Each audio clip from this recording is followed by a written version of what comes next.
How much dick did you guys take on draft night?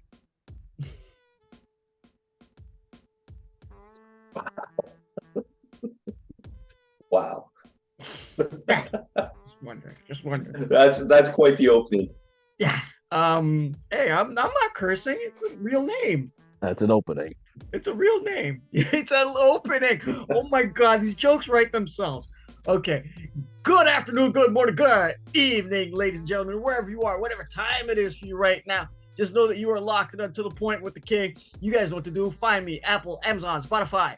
If you just want to listen to and not see these pretty faces, you can also find Instagram, Facebook, Twitter, and YouTube, which is hopefully where you're watching us. If you are, hook a brother up, click subscribe, and if you enjoy these great guests, click that bell. Maybe you'll get notified when they come back on. And speaking of our great guests, we got the one and only, the coach, all the way from the East Coast, Tim Roach. What's up? Then we got my man right there, Kirk Alfaro, Esquire. Right. Just to let you guys know. How you guys doing today, guys? Good. Doing well, man. Happy to be here. Good draft night. Yeah. Well, the two of you, I'm going to preface this. The two of you were on the last video where we did make our draft prediction video.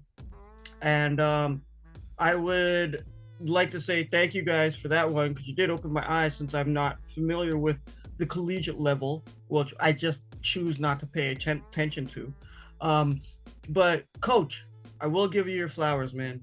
I will give you your flowers. You did say right here on To The Point that you would like to see some dick in Toronto. So congratulations to you for another great prediction. And yes, ladies and gentlemen, the streak is up to now 3 years in a row, right here on To The Point, the prediction being correct. Kirk, you also agreed with Coach on getting some dick. But yeah, on a more serious note, Coach, can I start with you and ask you, why did the Raptors actually draft him, and how he was available at that point based on the other teams? I'll refer to him as Gradey for this video. First of all. Well, I think they were. I think after the first three, everybody knew that was going to be Wemby and in some form Scoot and Brandon Miller. After that, between 4 and 15, 16, it was really kind of tough to see or to know what the order was going to look like. Now, I had mentioned to you on this show that I had Kaysen and Gradey were basically my top two guys. Assuming they were off the board than Keontae George, but Gradey Dick was still on the board because Kaysen went to Oklahoma City, and to me it was a no-brainer choice. Gradey slipped a little more than I thought he was going to, and when you watch the draft that night, Jet Howard going 11, nobody saw that coming. People actually thought that was going to be the spot Gradey Dick was going to go in, but Gradey fell to 13. And we all know from watching the team this year how poor this team was in shooting threes. We were 28th in three-point shooting at 33.5%. Even last year, we were 34.5%. That would have been good for 26th this year. So even the last 2 years, we've been pathetic from shooting threes. This pick for Gradey, to me, was more about best player available. And I say that because the fit of him with Pascal and Scotty matters in this draft too. It's only 90% of the NBA is basically role players. It's maybe 5-10% are considered stars or superstars, right? Yeah. So just having him on this team is going to open up so much more for Pascal and Scotty. It really is. I saw some of the comments online about this was a terrible pick and stuff like that. Oh, can we get on that later from a coach's standpoint? Because I have a question. Yeah. But I think Gradey was I think he somewhat fell to our range. I had him much higher on my big board. I thought he was around the 7 to 11 range, and him falling to 13. I mean, this was a no-brainer. you take the best shooter in the draft to come to this team, which has lacked 3-point shooting for quite a few years now. So love the pick. I give it like an A- for the front office, and I'm just really pleased that he will be on this team, and looking forward with the new coaching staff too, in terms of how they utilize it. Yeah, thank you, Coach. Kirk, what are your thoughts on like why the Raptors got him in there and like getting in the draft, like them getting some Dick? What do you think about Dick? Well, like I mentioned in the last podcast that we did, it just makes the most sense. I mean, like Coach said, just to reiterate what he said, Toronto needs shooting. And like I mentioned in the last podcast, I felt that even Toronto would have traded away guys if they knew. I think they actually went for him. They targeted him.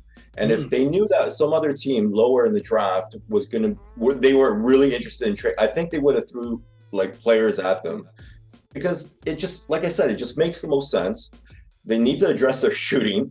And this guy seems to play like with a chip on his shoulder, it seems like at times. And that's what Toronto needs. And so I'm very happy. I would grade this as an A+. It's the guy I chose. I predicted to be drafted, and it happened, and I'm over the moon about it. I can't wait. So you're getting excited for this upcoming season. Oh yeah. Okay. Oh, for sure. Okay. I honestly, I think it's a great move from the front office part. I know the front office has been criticized a lot for the moves that they've made recently and over the last couple of years from other teams in the league, because they don't see the vision. 6'9", like obviously Gradey's 6'8" guard, right? And we've spoken about this before. I believe I was with you, Coach, where if they do draft a guard that can show a possible exit for someone like a Freddie or a Trent, something like that, something to bolster their backcourt. But my question to you guys is that I'll start with you, Coach. The how can he fit in with this Raptors roster? Do you think he would make an immediate impact, or he might be relegated to the bench, or even down to the G League? I think he's going to be in the rotation next year. Whether he's starting or not, I don't know if I see that. I'm assuming that Trent coming back, OG, Siakam, Pirtle, and Scotty to some degree, and with Fred too. We really don't know. But I think Gradey's going to be coming in off the bench. He has a skill set that's going to fit well with Pascal and Scotty. He's going to be able to open up the floor for those guys in terms of attacking the rim, creating more space. Like when Pascal goes to the hoop and he sees Gradey Dick in the corner wide open for a three, like his numbers are going to go up, because Gradey shoots over 40% from three. Mm-hmm. Did we have anyone who shot over 40% from three this year? Nope. We did not. Nope. Do we have to teach Gradey how to shoot? No, we don't. We've had to teach some guys on this team how to shoot a little bit, like change their form, change their mechanics. Gradey's mechanics, they're already elite. He's a very good movement shooter too. Like Pirtle setting these big mean screens for Gradey to come off and catch the ball and shoot. It's going to be nice to see. Something that they truly really haven't had for a long time as well. Yeah. So I think Gradey in the offense, and we don't know what Darko's offense is going to look like, but I'm going to guess it's going to be more ball movement. There's going to be more cutting. Gradey's actually an underrated cutter too, to the basket, and athlete, quite honestly. Like he's a pretty good athlete. And even defensively too. Like I'm looking at some of his numbers right now. He has the highest defensive blocks plus or minus amongst his own contemporary of shooting guards in the draft. That's including Jordan Hawkins, Keontae George, Bryce Sensabaugh, and Jet Howard. So I think he's kind of underrated defensively. Not sure if I want him guarding the best player on the other team. I don't mean that, but as a help defender, knowing where to be, shooting the gaps in terms of getting steals and stuff like that. I think Gradey can do that just fine at the next level. Thank you, Coach. Kirk, what are your thoughts on how, I'll be serious, how Gradey can actually join this roster and what impact he can have for them? Well, that all depends on his confidence, his mentality. So, yeah, Oh, we I know think his confidence is through the roof. Did you see that outfit? yeah, Zeus. He's a G, that's for sure. But it's going to come down to what happens in training camp. Him and Trent are going to go at it.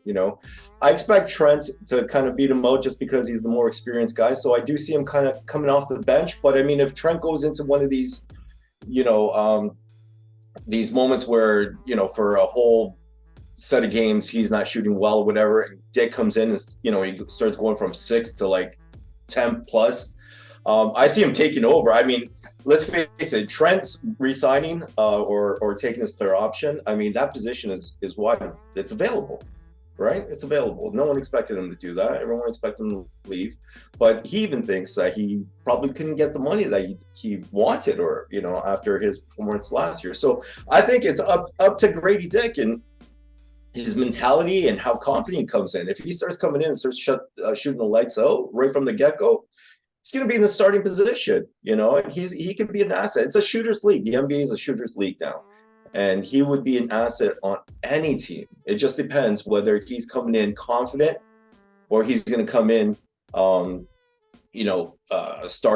And, I think Victor Wemby's mentioned this in something. You come in too humble, you can't come in too humble. You can't be too nice. You got to come in and want to rip people's throats off, and he's a good shooter. And if he can do that, then I see him having an immediate impact. I don't think G League, not even close. He's a shooter, Okay. Can I weigh in here on this one, guys? What I see from him is at his size, right? He can definitely stretch the floor, right? Especially with the shooting, which can open up options. And coach, both you guys are coaches, so you guys know I can actually open up a lot of spots for the wings to make cuts, to open them up in corners. Like you can have your Scotties, you can have your OGs, you can have your Trent, you can have anybody else, right? And it could even like solidify the position of Jakob Pertl down low, right? To solidify the middle area. But you can have these other guys on the wing swinging around, and which might open up the game. And like coach, you just said about Darko, like we don't know what his mentality is yet, what system he's going to implement into the team. But the way I do see it is I see that this is actually a really good thing for the Raptors. Like we've all said, they needed to address that area of shooting. I might have to go. I agree with you, Kirk, that Trent might beat him out, right? Because he's the elder statesman. But however, look at Trent's shooting last year. Trent can come off the bench. Now, guys, I had a crazy idea after I saw this, and I wanted to run it by you. What if we were to tune in this upcoming season and see Koloko, Scotty, Gradey, Malachi, and Delano just playing at the same time? What would you guys think about that? Would you see hope for the future of this Toronto team? It would show to me that they're definitely trying to develop these guys more. That's for sure. And I think that's going to happen. That's one of the reasons Nurse got fired. He just, he just didn't believe in some of these guys. And I think from what I could tell too on the broadcast, like Glenn would always be looking over his shoulder. Am I coming out? Am I coming out? And I think I've been on this show before and said, you're a player. You can't play. You're not going to be very confident out there if you're always looking over your shoulder. You're distracted by stuff like that. 100%. It'd be interesting to see if it's Flynn or Banton. I do think there's going to be changes, though, to the bench this year moving forward. But if it's not those two, or if it is those two, that's not really going to shock me too much next year. No. Kirk, what do you think about the young guns? If we ever see a lineup like that, I would expect it to be a blowout game. But it would be nice, like, to have those 5 guys on the floor, like, during a crucial time, during the important times during the game, because would say that the coach has confidence in their ability and they're playing well. One game you might see it, like I said, maybe a blowout, maybe something that he's trying to experiment. But if they can play well together, yeah, I mean, that would be amazing if all of them could play like, higher level anyway. Yeah, that would actually be pretty good just to see what the future of the Toronto Raptors can be. And now, guys, speaking of the future of the Toronto Raptors, what do you guys think of the future, like now going forward with Gradey and the new coach and the new coaching squad? And shout out to my man Jama Mahalela for coming back home. I'm gonna call you up, dude. But oh man, I'm excited for this. What are your thoughts on the future for the Toronto Raptors? Oh, I think Darko and his staff is the right staff to be in here right now with this particular group. If this group was competing for a championship, maybe that's a different story. I think Darko is kind of the coach where whatever direction you go, it's okay because he's done both. Like everywhere he's gone, players have developed everywhere. OKC, he had that group in like the 2015 era with like Russ and KD and Reggie Jackson, all those guys. They developed. Phoenix, it was the same thing with Bridges and Booker and Ayton, and now recently with Memphis with Bane and Jackson and Aldama. Apologize if I'm saying his name wrong, but everywhere he goes, guys develop. I mean, it's a good track record to have if you're the Toronto Raptors with him and his staff. But like, I actually thought of you, Ryan, in terms of Jama coming back, because I know you guys grew up together and stuff like that, and you know each other. So I was really, really happy about Jama coming back. And, we'll know more once the staff is filled out, because I know he's only got 2 coaches on right now. So I probably another guy on the bench as well. And then everybody else that sits behind them, all the developmental people and stuff like that. It'll be interesting to see. Kirk, what are your thoughts on the future? What do you see, Marty? Yeah. Well, he comes, Darko, he comes from the Euro League. So they don't have the athleticism the NBA does. So they rely a lot on shooting outside perimeter offense. So with Gradey Dick coming in, I mean, perfect scenario, really. So I expect him to be running some plays for him when he's out there. And I think Gradey Dick is going to thrive in this kind of environment, in this kind of offense that Darko, I would expect that he would implement. So yeah, man, I'm excited. Hopefully, and because they do emphasize a lot of fast break in the Euro leagues. Well, some of them anyway. I hope, man, that a little bit of small ball comes into play. Because like I mentioned before on these podcasts, that's such a fun way to play basketball, for everyone, for the fans, for the players, for everyone. It's just great. And for highlights. Yeah, that Vision 6-9 actually might be coming to fruition with the coaching staff and now the current players that are there. But like you just said something there about Darko coming from the Euro League. Yeah, he came from Serbia. And the cool thing is that when you look at the Raptors roster, they got a lot of international players, right? They got UK representing, Canada representing, they got Africa, well, Cameroon representing, right? And Pirtle is from where? I know Pirtle's from I believe it's Austria. Austria. You got to get to the chopper. Do it now. Not bad. But yeah, I think Darko's effect can actually help some of these players because Toronto's known as an international team, and they do have bolstered one of the highest rosters with the amount of players that are not American, right? And I think it's a great change in the game, like you said, like the shooting and based on the fundamentals. You guys as coaches, I could definitely see that happening. I could definitely see them relying more on that. But also you mentioned transition, which the Raptors do rely on a lot based on their defense. And Coach, you said it earlier about Gradey having like a high plus minus, right? So before we get out of here, do you guys have any last things to say? I think I after last night, I have a bit more faith in this front office for making a selection because I I won't lie, I was a little scared they're going to draft more redundancy, if that makes sense. I think we need to start steering away from the redundancy of this team because we've seen it. And we've seen the lack of 3-point shooting, the lack of field goal percentage just in general. Sometimes in sports, you've got to have the right pieces to go around your superstars or stars. Like we have Pascal and Scotty. We don't need to draft someone else who's just like them. Now it's about putting pieces in that complement them, and Gradey complements them, probably of the best maybe in the draft. Nothing's guaranteed, of course, but just from what I've seen on film and kind of how it could be implemented, there's no better fit probably in this draft for this team, for their stars and Siakam and Scotty, and I'll even say OG as well, than Gradey Dick.